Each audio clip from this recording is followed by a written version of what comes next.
నా పేరు రఫియా అండి. నేను తిరూరు గ్రామంలో ఇక్కడ తంగిలిపీడ అనే కాలనీలో ఉంటున్నాను. మామూలుగా ఇది చేతి వర్క్ పని అండి. ఇది టోపీల పని చేసుకుంటున్నాం మేము. కూలి పని చేసుకుంటూ మేము బతుకుతున్నాం అండి. మాకు 2 పిల్లలండి.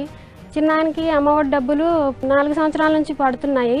ఈ సంవత్సరం కూడా పడ్డాయండి. అవి కొంచెం మాకు బాగానే ఉపయోగపడ్డాయి. మా పిల్లలకి చదువుల కోసమని బాగానే ఉపయోగపడ్డాయి. మా పెద్ద అబ్బాయి బీటెక్ చదువుతున్నాడండి. ఆయన కూడా పర్వాలేదు, దేవుడి దేవాలు బాగానే చదువుకుంటున్నాడు.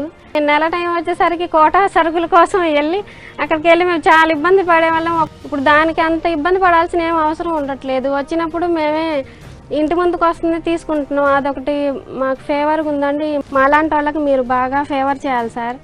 మీరు వస్తే బాగుంటుంది ఈసారి కూడా అని నేను దేవుడికి నమాజ్లో గుర్తు చేసుకుంటూ ఉంటాను.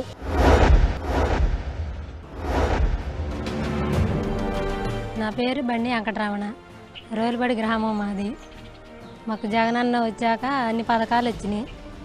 అమ్మఒడి పడ్డాయి, పొలం డబ్బులు పడుతున్నాయి. మాకు తెలుగుదేశం ప్రభుత్వంలో ఏ హామీలు మాకు జరగలేదు. జగనన్న వచ్చాక అన్నీ జరుగుతున్నాయి. మాకు జగనన్నే గెలవాలి, జగనన్నకే ఓటేస్తాం మేము.